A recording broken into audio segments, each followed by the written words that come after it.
আমরা কে কতটুকু রোজা রাখতে পেরেছি, কে কতটুকু ইস্তেগফার বেশি বেশি করে করতে পেরেছি, নিজেকে রমজানের জন্য কতটুকু তৈয়ার করতে পেরেছি, নিজের বিবেককে জিজ্ঞাসা করলে কিন্তু আমরা উত্তর পেয়ে যাব। এখনো কয়েকদিন সময় আছে, এখন থেকে প্রিপারেশন নেই, রমজানের জন্য তৈয়ার হই যে ইনশাআল্লাহ এই রমজানটাই আমার জীবনের শ্রেষ্ঠ রমজান হয়। এই নিয়ত আসেনি? আছে। আল্লাহ তাআলা আমাদেরকে এই রমজানটা যাতে শ্রেষ্ঠ রমজান হিসেবে আমাদেরকে আল্লাহ তাআলা পালন করার তৌফিক দান করে, সকলে বলি আমিন। আলহামদুলিল্লাহ। সম্মানিত উপস্থিতি, আল্লাহ পাক রব্বুল আলামিনের দরবারে শুকরিয়া আদায় করি যে মহান রব্বুল আলামিন আমাদেরকে অনেক বেশি ভালোবেসে, মায়া করে, আনন্দ করে, পছন্দ করে আজকের এই দীর্ঘ এক সপ্তাহ পরে আবার পবিত্র জুমার নামাজ পড়ার উদ্দেশ্যে আল্লাহ পাক রব্বুল আলামিন তার নিজ ঘরের মেহমান হিসেবে আমাদেরকে কবুল করেছেন। এজন্য অন্তর থেকে সকলে আল্লাহ পাক রব্বুল আলামিনের দরবারে শুকরিয়া আদায় করি, সকলে বলি আলহামদুলিল্লাহ। সম্মানিত উপস্থিতি, আজকে আমরা পবিত্র জুমার নামাজ, হাদিসের পরিভাষায় যে দিনটিকে বলা হয় সাইয়্যিদুল আইয়াম, এই জুমার নামাজ পড়ার উদ্দেশ্যে আল্লাহর ঘরে মেহমান হিসাবে আল্লাহর ঘরে আমরা আগমন করেছি। যদি আমরা পিছনের দিকে তাকাই, চিন্তা করি, তাহলে আমাদের চোখের সামনে ফুটে উঠবে যে জীবনে কত জুমার নামাজ আদায় করেছি।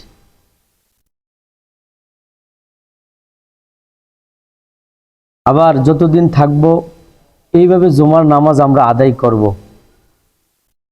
কিন্তু এখানে একটা বিষয়, সেটা হচ্ছে কোন জুমাটা জীবনের শেষ জুমা হয়ে যায়, এটা আমরা কেউ জানি না। কেউ জানি? কেউ জানি না কোন জুমাটা। এই যে দেখেন, আজকের জুমাটা হচ্ছে শাবান মাসের জুমাতুল বিদা, শাবান মাসের। এইভাবে একটা বৎসরের জুমাতুল বিদা আছে না? সামনে রমজান মাস, দেখবেন খতিব সাহেবগণ শেষ রমজানের শেষ জুমাটাকে বলা হয় যে এই রমজানের জুমাতুল বিদা। ঠিক যেই জুমাটা আমাদের জীবনের শেষ জুমা হবে, সেই জুমাটাও কিন্তু আমাদের জুমাতুল বিদা, এটা আমাদের জীবনের জন্য। এই জন্য আমাদের কিন্তু প্রতিটা জুমাকে, আজকে এই জুমার নামাজটা আমরা পড়তে পারতেছি, আসছি, আল্লাহ কবুল করেছে। আগামী জুমাটা যে আমরা পড়তে পারবো, এর নিশ্চয়তা, গ্যারান্টি কি কেউ দিতে পারবো? কেউ পারবো না। পাঁচটা জিনিসের জ্ঞান আল্লাহ পাক রব্বুল আলামিন আল্লাহর কাছে রাখছে, এটা কাউকে জানায় নাই, কাউকে জানায় নাই। স্বয়ং আল্লাহ পাক রব্বুল আলামিন তার বন্ধু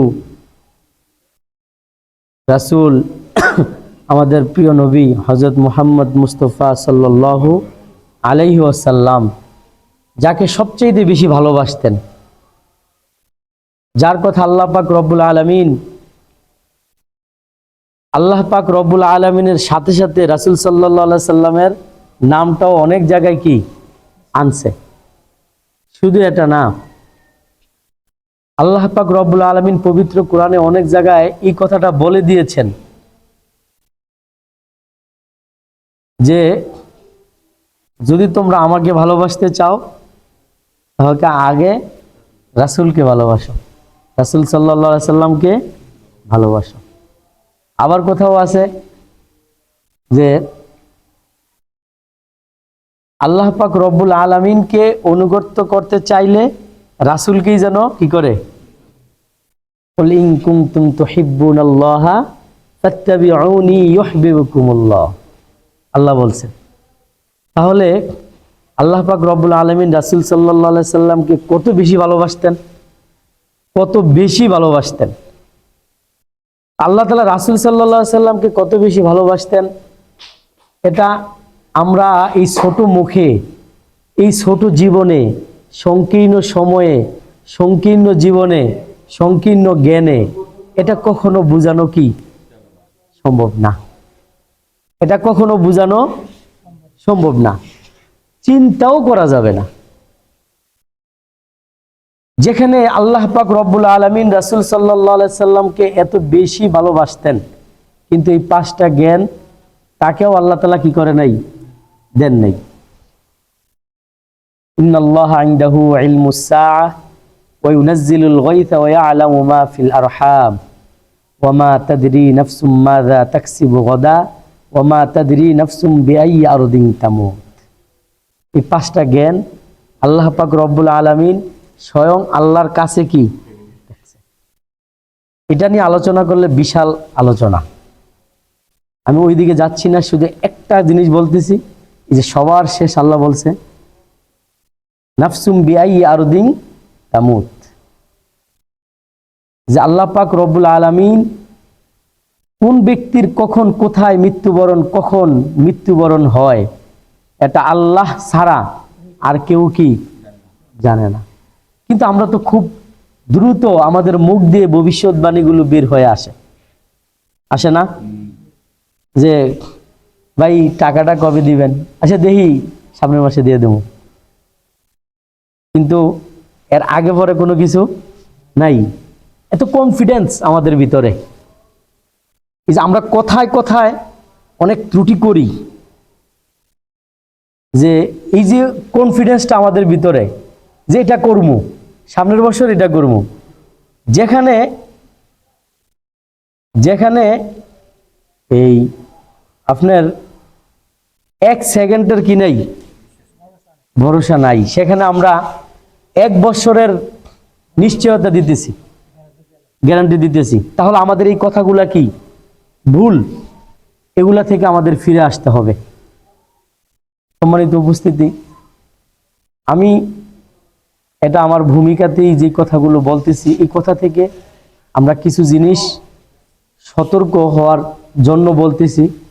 যে প্রথম হচ্ছে আমাদের প্রতিটা কথা বলার সময় চিন্তা করে বলতে হবে।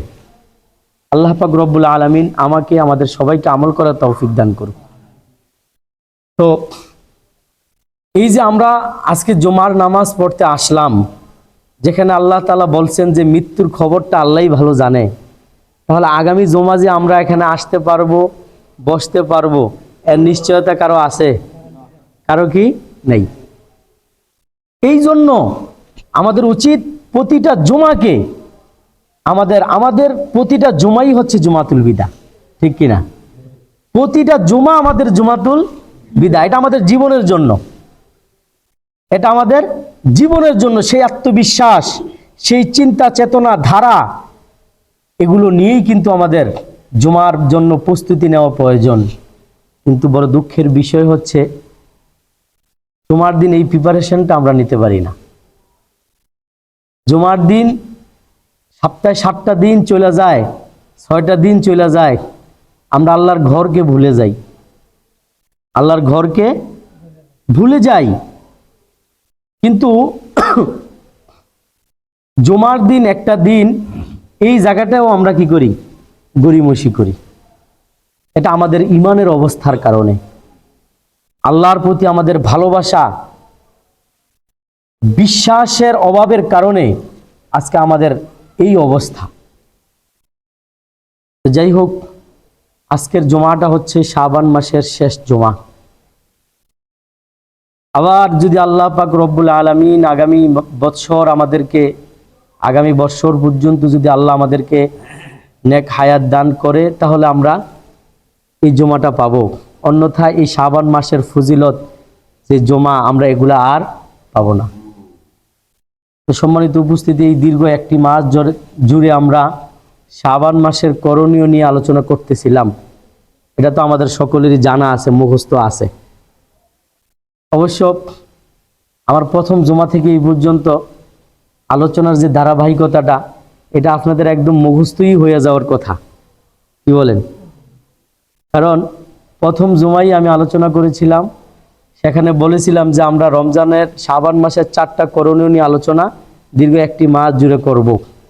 সেখান থেকে আমরা প্রথম আমাদের আলোচনা ছিল যে আকসারুস সিয়াম, বেশি বেশি করে রোজা রাখা, এই শাবান মাসের করণীয়। দ্বিতীয় নম্বর করণীয় হচ্ছে বেশি বেশি করে ইস্তেগফার করা। তৃতীয় নম্বর করণীয় তিলাওয়াতুল কোরআন, বেশি বেশি করে কোরআন তেলাওয়াত করা। 4 নম্বর করণীয় হচ্ছে ইসলাহুল কুলুব, অন্তরকে পরিশুদ্ধ করা, অন্তরকে পরিষ্কার করা। এখন আমরা সিয়াম নিয়ে আলোচনা করেছি, আলহামদুলিল্লাহ। আমরা এই শাবান মাসে রোজা রাখার জন্য চেষ্টাও করেছি, অনেকে রাখছিও। আল্লাহ তাআলা আমাদের রোজাগুলো কবুল করুক, সকলে বলি আমিন। ইস্তেগফার, বেশি বেশি করে ইস্তেগফার পড়া। গত সপ্তাহ ইস্তেগফার সম্পর্কে দীর্ঘ সময় আলোচনা করেছি। এটা আমাদের জন্য আসলে সর্ব অবস্থায় প্রয়োজন, সর্ব অবস্থায় কি প্রয়োজন। যখন আমরা এই কাজগুলো, এই 4টা কাজ শাবান মাসে, এই 4টা কাজ কেন বেশি বেশি করে করতে বলা হয়েছে? এই যে 4টা কাজ, বেশি বেশি রোজা রাখা, ইস্তেগফার পড়া, 3 নম্বর হচ্ছে তিলাওয়াতুল কোরআন, 4 নম্বর হচ্ছে ইসলাহুল কুলুব। যখন আপনি প্রথম 3টা করবেন, বেশি করে রোজা রাখবেন, বেশি করে ইস্তেগফার পড়বেন, বেশি করে কোরআন তেলাওয়াত করবেন, এই 3টা কাজ করার সাথে সাথে আপনার অন্তরটা ইসলাহ হয়ে যাবে। তখন আপনার অন্তরটা ইসলাহুল কুলুবে রূপান্তরিত হবে। যাই হোক, সম্মানিত উপস্থিতি, আল্লাহ পাক রব্বুল আলামিন আমাদেরকে দেখেন কিভাবে পরিবর্তন করার সুযোগ দিতেছে। এই গোটা একটি মাস, আবার সামনে যে মাসটা আসতেছে, সেই মাসটাকে তো বলা হয় পরিশুদ্ধ অর্জনের মাস।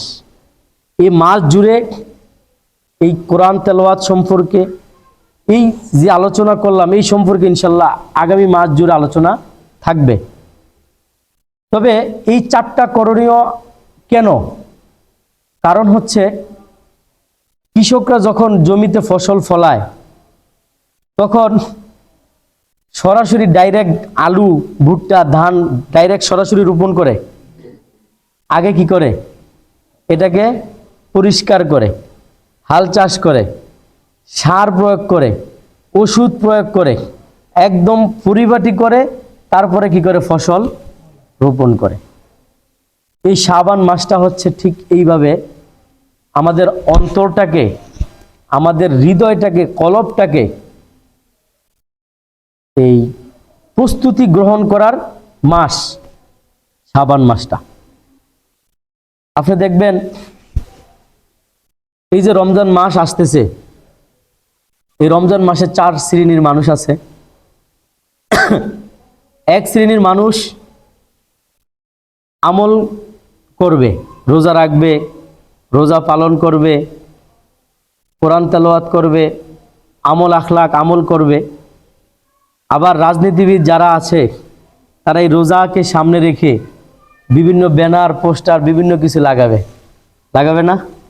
রমজানকে আহলান সাহলান শুভেচ্ছা জানাবে, রমজানের উদ্দেশ্য করে মানুষদেরকে শুভেচ্ছা জানাবে।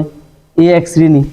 আবার আরেক শ্রেণীর মানুষ আছে যারা ব্যবসায়িক, তারা রমজানকে সামনে রেখে তার দোকানে এই রমজানের প্রস্তুতির জন্য প্রচুর পরিমাণ মালামাল সংগ্রহ করবে রমজানকে কেন্দ্র করে। আবার যারা আমরা পাবলিক আছি, আমরা রমজানের জন্য এক্সট্রা একটা প্রিপারেশন নিমু। কি প্রিপারেশন? যে রমজানে ইফতারিটা একটু ভালো করে করতে হবে, সাহারিটা একটু ভালো করে করতে হবে। এই যে প্রস্তুতি নিমু, এই সকল প্রস্তুতি কি কোনো দূষণীয় না। নিচের যে 3টা শ্রেণী বললাম, এই 3 শ্রেণীর সাথে সাথে প্রথম শ্রেণীটা যখন যুক্ত হবে, তখনই হব আমরা সফল কাম, ঠিক কিনা? যে রমজানে বেশি বেশি করে আমল করা, রমজানে বেশি বেশি করে কি করা?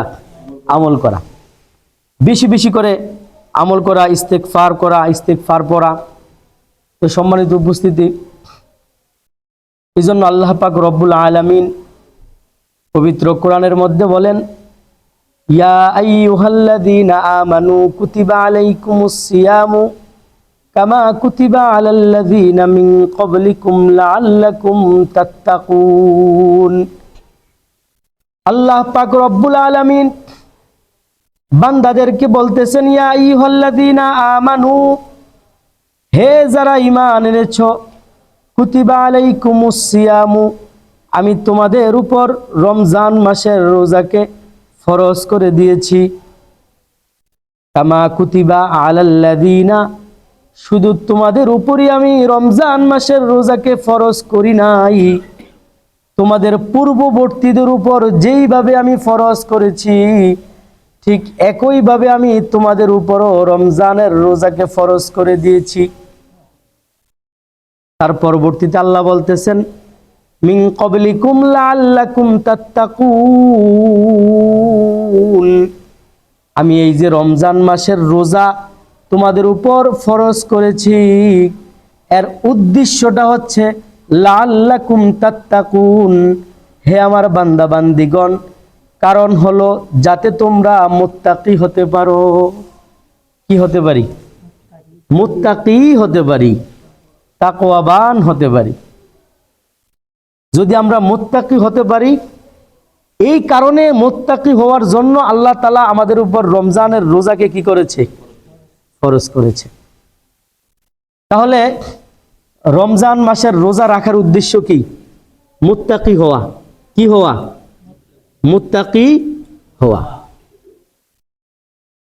অন্য আয়াতে আল্লাহ পাক রব্বুল আলামিন সতর্কতা স্বরূপ জানিয়ে দিচ্ছেন, ইয়া আইয়ুহাল্লাযীনা আমানুত্তাকুল্লাহ, হে ঈমানদারেরা তোমরা আল্লাহকে ভয় করো, হাক্ক তুকাতিহি, ভয় করার মতো ভয় করো।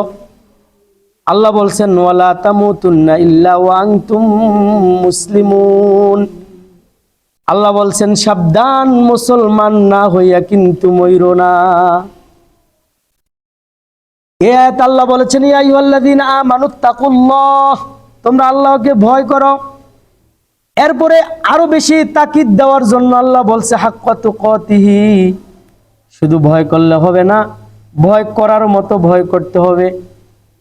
আর এই যে আল্লাহ আয়াতে বলেছেন হাক্কা তুকাতিহি, এইটুকু হচ্ছে মুত্তাকি হওয়ার সংজ্ঞা। মুত্তাকি কাকে বলে? এই মুত্তাকির সংজ্ঞা হচ্ছে কি? এই আয়াত আল্লাহ বলছেন হাক্কা তুকাতিহি, ভয় করার মতো যারা ভয় করে তারাই হচ্ছে প্রকৃত মুত্তাকি। শুধু মুখে মুখে বললাম আল্লাহকে ভয় করি, তাহলে কি মুত্তাকি হওয়া যাবে? মুত্তাকি হওয়া যাবে না। সম্মানিত উপস্থিতি, এই জন্য এই শাবান মাস হচ্ছে রমজান মাসের জন্য তৈয়ার হওয়ার মাস, রমজানের জন্য প্রস্তুতি গ্রহণ করার মাস। এইভাবে আল্লাহ তাআলা 12টা মাসে 12টা সিস্টেম, 12 ভাবে আমাদেরকে প্রস্তুতি গ্রহণ করায়। এইভাবেই কিন্তু আমাদেরকে আল্লাহ পাক রব্বুল আলামিন তৈয়ার হওয়ার সুযোগ করে দিয়েছেন। আমরা কে কতটুকু রোজা রাখতে পেরেছি, কে কতটুকু ইস্তেগফার বেশি বেশি করে করতে পেরেছি, নিজেকে রমজানের জন্য কতটুকু তৈয়ার করতে পেরেছি, নিজের বিবেককে জিজ্ঞাসা করলে কিন্তু আমরা উত্তর পেয়ে যাব। এখনো কয়েকদিন সময় আছে, এখন থেকে প্রিপারেশন নেই, রমজানের জন্য তৈয়ার হই যে ইনশাল্লাহ এই রমজানটা যাতে আমার জীবনের শ্রেষ্ঠ রমজান হয়। এই নিয়ত আসেনি?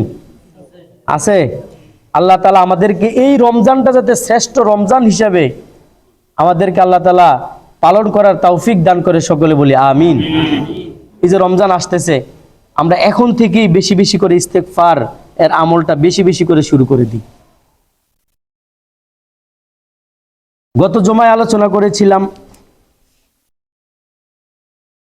যে আয়াতটুকু বলেছিলাম যে আল্লাহ বলছেন যে যদি তোমরা বেশি বেশি করে ইস্তেগফার পড়ো তাহলে আল্লাহ পাক রব্বুল আলামিন তোমাদের রিজিক বৃদ্ধি করে দিবে। বলেছিলাম না?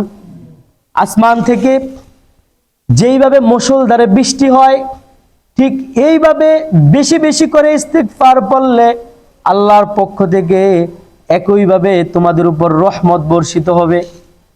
আবার আল্লাহ বলেছেন, তোমাদের যাদের সন্তান নাই তোমরা বেশি বেশি ইস্তেগফার বড় সন্তান দিবে আল্লাহ। তোমরা যারা অসুস্থ বেশি বেশি ইস্তেগফার বড়, তাহলে সুস্থ করে দিবে আল্লাহ। তোমাদের যাদের অভাব রয়েছে বেশি বেশি ইস্তেগফার বড়, তোমরা যারা বিপদগ্রস্ত বেশি বেশি ইস্তেগফার বড়, তাহলে এই বিপদ থেকে উদ্ধার করে দিবে আল্লাহ। যেমন হযরত হাম্বল রহমতুল্লাহি আলাইহি, উনি একদিন হাদিস সংগ্রহের জন্য অনেক দূর পর্যন্ত গিয়েছে, অনেক দূর পর্যন্ত গিয়েছে। এত দূর গিয়েছেন যে সেখান থেকে দিনে দিনে ফিরে আসা সম্ভব না। একদম বৃদ্ধ মানুষ, দুর্বল মানুষ, সে অনেক দূর হাদিস সংগ্রহ করার জন্য গিয়েছে। ওই জায়গায় যাওয়ার পরে সন্ধ্যা হয়ে গিয়েছে। এক মসজিদে তিনি গিয়েছেন নামাজ পড়ার জন্য, মাগরিবের নামাজ। মাগরিবের নামাজ পড়ার পরে সে চিন্তা করলো, এখান থেকে আর আমার বাড়িতে ফিরে যাওয়া সম্ভব না, তাহলে এই রাত্রেই এই মসজিদেই আমি আজকে রাত্রটা কাটাবো। ইমাম ইবনে হাব্বল রহমতুল্লাহি আলাইহি ওই জামানার সর্বশ্রেষ্ঠ আলেম, সর্বশ্রেষ্ঠ বুজুর্গ, ওই মসজিদে মাগরিবের নামাজ পড়ে এশা পর্যন্ত তিনি ইবাদত করে কাটালেন। এশার নামাজ পড়ে তিনি ওনার জায়গায় বসে ইবাদত করতেছেন। তখন ওই মানুষগুলা, মসজিদের যারা কমিটি আছে, লোক আছে, মুসল্লি আছে, তাকে বলতেছে আপনি বের হয়ে যান, কারণ আমাদের এই মসজিদে থাকার কোনো কি নেই, নিয়ম নাই। কারণ কত সময় এমন আছে না, মসজিদে রাত্রে থাকে, আবার যাওয়ার সময় মসজিদের ব্যাটারি, মসজিদের যা আছে সবকিছু নিয়ে কি করে জায়গা, এমন আছে না। তো ওই এলাকাটা এরকম একটা এলাকা। তো বলতেছে যে না, দয়া করে কষ্ট করে আপনি কোথাও এক জায়গায় থাকেন, আপনি এই জায়গায় থাকার কোনো কি সিস্টেম নাই। ইমাম ইবনে হাম্বল তিনি মসজিদ থেকে বের হয়ে গেলেন। এই শীতের ভিতরে, ঠান্ডা কনকনে শীতের ভিতরে বৃদ্ধ মানুষ হাঁটতেছেন। হাঁটতে হাঁটতে তিনি একটি বাজারের ভিতরে গেলেন। বাজারের ভিতরে গিয়ে দেখতেছেন যে একটা দোকানের ভিতরে একটা লোক রুটি বানাইতেছে। তো তিনি চিন্তা করলেন, এই জায়গায় তো একটু আগুন দেখা যায়, এই চুলার পাশে দাঁড়িয়ে দাঁড়িয়ে আমি রাত্রটা কাটিয়ে দিতে পারবো।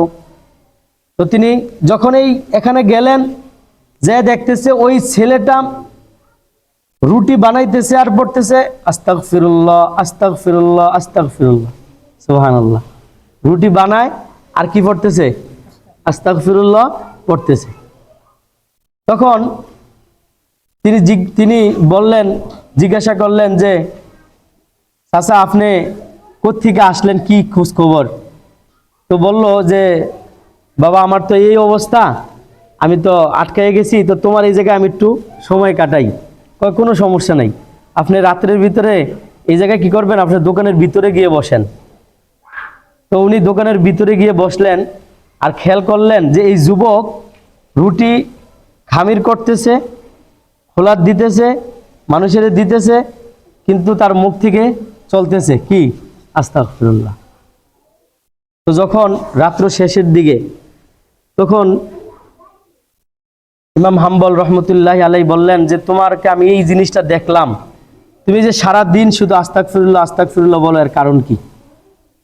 তখন এই যুবক বলল যে চাচা আমি এই আস্তাগফিরুল্লাহর কারণে যা কিছু পেয়েছি তা ভাষায় বলে শেষ করা যাবে না। তো বললেন যে তুমি কি পেয়েছো, যে এই আস্তাগফিরুল্লাহর দ্বারা তুমি কি পেয়েছো?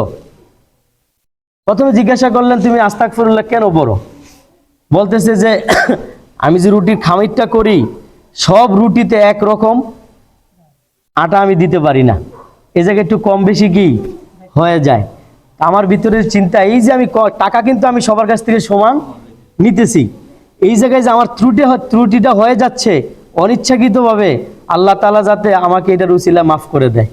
সুবহানাল্লাহ, কি চিন্তা ভাবনা। তারপরে আবার বলতেছে যে তুমি কি পেয়েছো?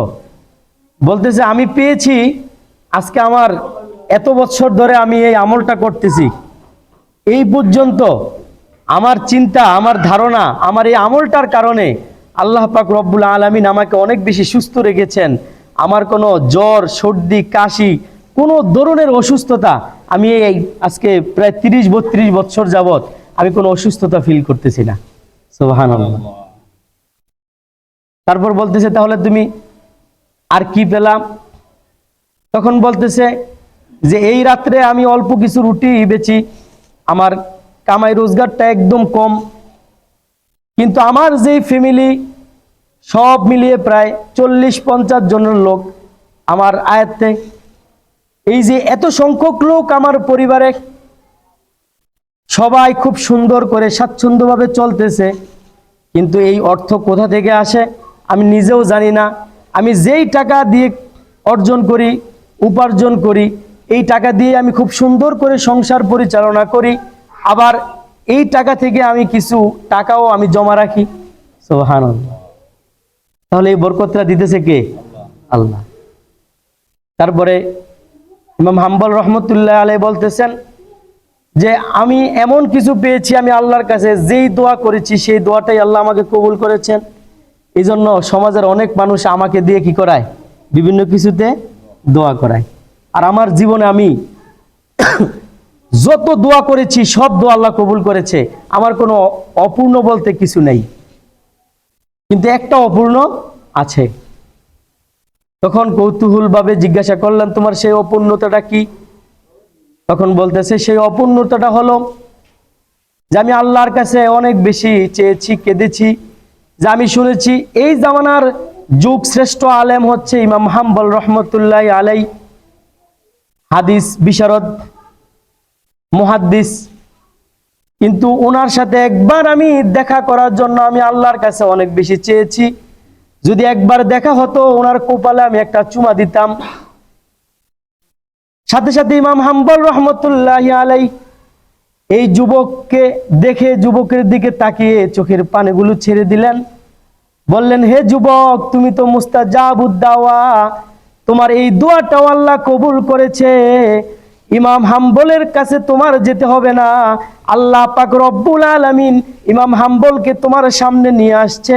এই যে আমি বৃদ্ধ ব্যক্তি, আমি কোনো বৃদ্ধ ব্যক্তি, সাধারণ বৃদ্ধ ব্যক্তি নয়, আমি হচ্ছে এই জামানার যুগশ্রেষ্ঠ আলেম ইমাম হাম্বল রহমতুল্লাহ আলাইহি। সাথে সাথে জড়ায়া ধইরা ইমাম হাম্বল রহমতুল্লাহ আলাইহি এই যুবকের কপালে চুমা খেলেন। এই যুবককে বললেন যে যুবক, আমি হাদিসে যা পেয়েছি হুবাহুব আমি তোমার কাছে তা পেয়েছি। সুবহানাল্লাহ। তাহলে আস্তাগফিরুল্লাহ বেশি বেশি বললে লাভ না লস? এই ঘটনা থেকে, ঐতিহাসিক এই ঘটনা থেকে এই হাদিসগুলো এইভাবে প্রমাণ পাওয়া যায়। আল্লাহর কোরআনের এই বাস্তবতা এই ঘটনা থেকে পরিষ্কার হয়ে যায় যে বেশি বেশি করে আস্তাগফিরুল্লাহ কোনো ব্যক্তি পড়লে তার জীবনে কোনো কষ্ট থাকতে পারে না। তো সম্মানিত উপস্থিতি, আমরা যদি বেশি বেশি করে আস্তাগফিরুল্লাহ, বেশি বেশি করে কোরআন তেলাওয়াত করতে পারি, তাহলে আমাদের অন্তরটা পরিশুদ্ধ হবে। সামনে রমজান, রমজানের জন্য আসেন আমরা সবাই মিলে তৈয়ার হই। রমজানের জন্য শুধু কেনাকাটা করে আমাদের তৈয়ার হলে হবে না, আমাদের অন্তরটাকে রমজানের জন্য পরিশুদ্ধ করতে হবে। আল্লাহ পাক রব্বুল আলামিন আমাদেরকে রমজানের জন্য তৈয়ার হওয়ার তৌফিক দান করুক। সকলে বলি আমিন।